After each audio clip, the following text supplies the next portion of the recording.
Adolf খান সুদর্শন পুরুষ না doctor Mizanur Rahman Azhari তিনি সুদর্শন পুরুষ? আজকে গোটা সোশ্যাল মিডিয়ায়, ইউটিউব এবং ফেসবুক থেকে শুরু করে গোটা সোশ্যাল মিডিয়ায় আজকে আমরা এই বিষয়টা নিয়ে তুমুল বিতর্কের মধ্যে দেখতে পাচ্ছি যে আজকে অ্যাডলফ খান সুদর্শন পুরুষ না ডক্টর মিজানুর রহমান আজহারি, আজকে এটা প্রশ্নবিদ্ধ হতে হচ্ছে। কি কারণে?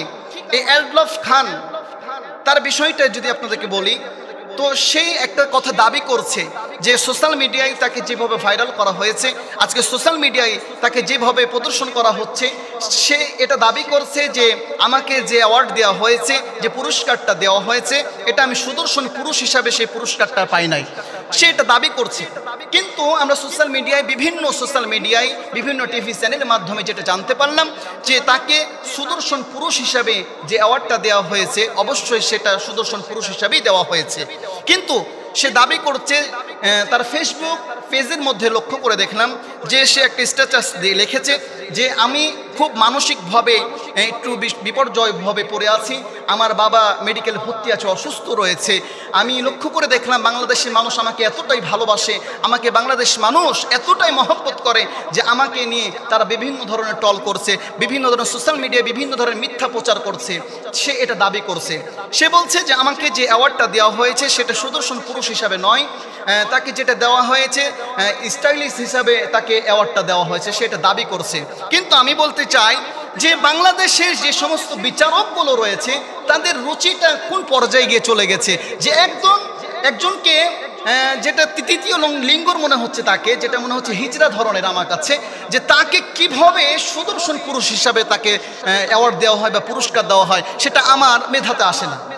আজকে বাংলাদেশের বিচারকরা কেমন হয়ে গেছে যে একটা লেডিসের মতন, হাফ লেডিসের মতন দেখতে, এই সমস্ত মানুষগুলোকে অ্যাডলফ খান সে একজন হিজড়ার মতন দেখতে, তাকে কিভাবে এই অ্যাওয়ার্ডটা দেওয়া হয় বা সুদর্শন পুরুষ হিসাবে তাকে বিবেচনা করা হয়? আসলে কোরআন হাদিসকে আমাদেরকে এটাই কি সুদর্শন পুরুষের এই সমস্ত লক্ষণ রয়েছে যে তারা হাফ লেডিস হবে বা তারা গলায় চেন পরবে বা তারা হাফ লেডিসের মতন জামা পরবে, বিভিন্ন ধরনের কালারফুল সিল্কি জামা পরবে? এটা আমাদের ইসলাম বলে নাই। ইসলামে পুরুষের জন্য সিল্কের কাপড় পরা আল্লাহ রাসূল বলেছেন হারাম। কিন্তু আমরা লক্ষ্য করে দেখলাম অ্যাডলফ খান সে সিল্কের কাপড় সহকারে বিভিন্ন ধরনের চেন, মালা, সোনা, গয়না অনেক কিছু তিনি পরে তিনি স্টাইলিশভাবে তাকে সুদর্শন করছে, মানুষের সামনে উপস্থাপন করেছে। নাউযুবিল্লাহি মিন যালিক। ইসলামের মধ্যে আমরা যেটা পাই, আল্লাহ রাসূলের হাদিস থেকে পাই, আপনি হতে পারে যে অ্যাডলফ খান মানুষের চোখে, বাংলাদেশের বিভিন্ন অরুচিপূর্ণ মানুষের চোখে সে সুদর্শন পুরুষ হতে পারে, কিন্তু আল্লাহর কাছে এবং আল্লাহ রাসূলের কাছে কারা সুদর্শন পুরুষ সে সম্পর্কে আমরা অবশ্যই আমরা জানব। আল্লাহ রাব্বুল আলামিন তিনি কোরআনুল কারীমের মধ্যে বলেন, যেই জায়গায় প্রশ্ন উঠে আসছে যে অ্যাডলফ খান সুদর্শন পুরুষ না ডক্টর মিজানুর রহমান আজহারি সুদর্শন পুরুষ, এই বিষয়ে আমাদের কথা ভেসে আসছে। এই বিষয়টা লক্ষ্য করা যাচ্ছে একজন আলেমের সঙ্গে কোনো সময় একজন হিজড়া তৃতীয় লিঙ্গ অথবা একজন মহিলা ক্যারেক্টারের মানুষের কোনো সময় তুলনা হয় না। কারণ আল্লাহ রাব্বুল আলামিন বলেন, কুল হাল ইয়াস্তাউিল্লাযীনা ইয়ালামুনা ওয়াল্লাযীনা লা ইয়ালামুন। আল্লাহর হাবিবকে বলে, হাবিব আপনি বলুন, যে ব্যক্তি জানে, যার ইলম আছে যে জানে, আর যার ইলম নাই যে জানে না, কোনো সময় এক হতে পারে না। আল্লাহ রাসূল বলছেন, আল্লাহ রাসূলকে বলছেন আল্লাহ পাক যে হাবিব আপনি বলুন, যে ব্যক্তিটা ইলম আছে জানে আর যে জানে না সে কোনো সময় এক হতে পারে না।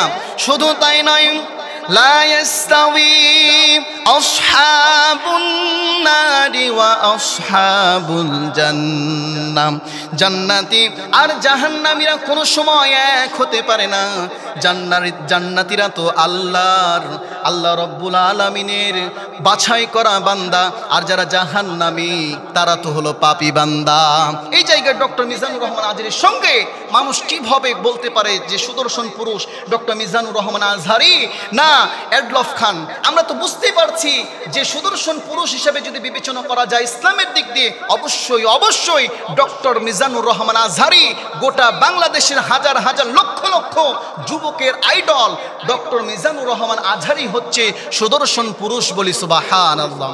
আমরা আল্লাহ রাব্বুল আলামিনের কোরআনুল কারীম থেকে আরো কিছু জানতে পারি।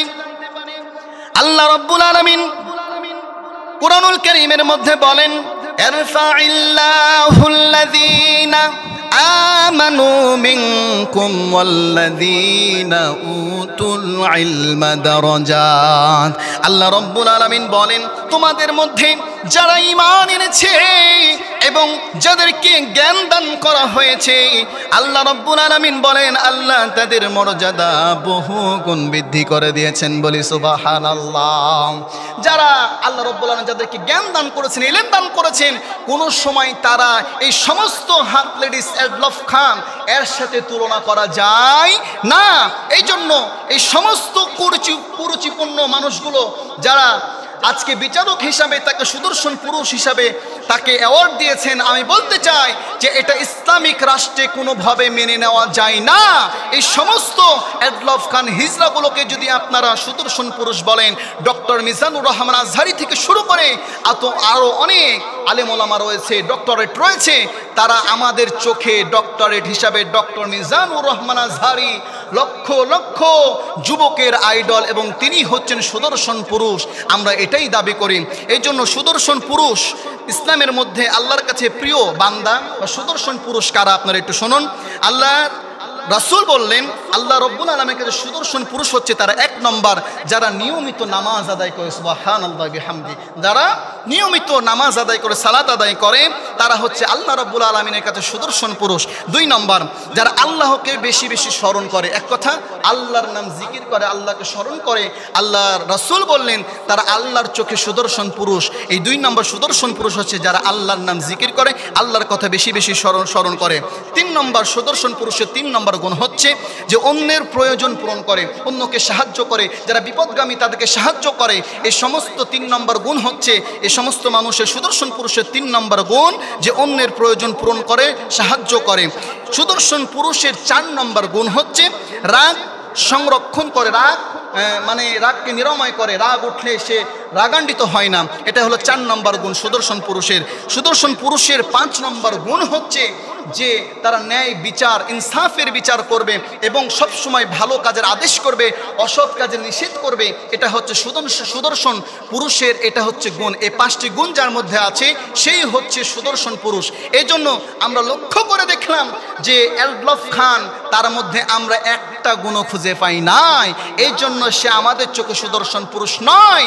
আমাদের সামনে সুদর্শন পুরুষ হচ্ছে ডক্টর মিজানুর রহমান আজহারি। অবশ্যই আমাদের সুদর্শন পুরুষ হচ্ছে আলেম ওলামা। ইন্নাল ওলামা ওয়ারাসাতুল আম্বিয়া, নিশ্চয়ই আলেম ওলামা আল্লাহ রাসূলের ওয়ারিস। এই জন্য আল্লাহ রাসূলের যারা ওয়ারিস, ওয়া ইন্নাকা লাআলা খুলুকিন আযীম, আল্লাহ রাব্বুল আলামিন যাকে খুলুকুন আযীম, মহা চরিত্রের গুণ দিয়ে যাকে বানিয়েছেন, আর যারা আলেম ওলামা তার ওয়ারিস, এই আলেম ওলামাই হচ্ছে সুদর্শন পুরুষ। আমরা অবশ্যই বিষয়টা ভালো দিকে বিবেচনা করব এবং আমরা এটা নিয়ে বেশি বাড়াবাড়ি করব না, বেশি মাতামাতি করব না। অবশ্যই আমরা এই বিষয়ে খেয়াল রাখবো এবং কাউকে নিয়ে আমরা কটূক্তি করব না। যে এডলফ খান, তাকে নিয়ে আমরা কটূক্তি করব না। কারণ তিনি আল্লাহর সৃষ্টি, আমরা হচ্ছে আল্লাহর সৃষ্টি। আল্লাহর সৃষ্টি হয়ে আর একটা সৃষ্টিকে আমরা কটূক্ত করতে পারি না। সে আল্লাহর সৃষ্টি, আল্লাহ তাকে সেইভাবে সৃষ্টি করেছেন, আমাদেরকে সুন্দরভাবে সৃষ্টি করেছেন। লাকাদ খালাকনাল ইনসানা ফি আহসানি তাকওয়িম, আল্লাহ রাব্বুল আলামিন বলছে আমি নিজ হাতে মানুষকে, আমার বান্দাকে আমি নিজ হাতে সুন্দর আকৃতিতে তৈরি করেছি, সুবহানাল্লাহ। এই জন্য সমস্ত সৃষ্টিগুলো আল্লাহর। এই জন্য আল্লাহর সৃষ্টি নিয়ে আমরা ঠাট্টা করব না বা আমরা তাকে নিয়ে কোনো খারাপ সমালোচনা করব না। এটা আমরা অবশ্যই মাথায় রাখবো। সেও আল্লাহর সৃষ্টি, আমরাও আল্লাহর সৃষ্টি। আল্লাহ পাক আমাদেরকে সঠিক জ্ঞান দান করুক। আমরা সকলে বলছি আল্লাহুম্মা আমিন।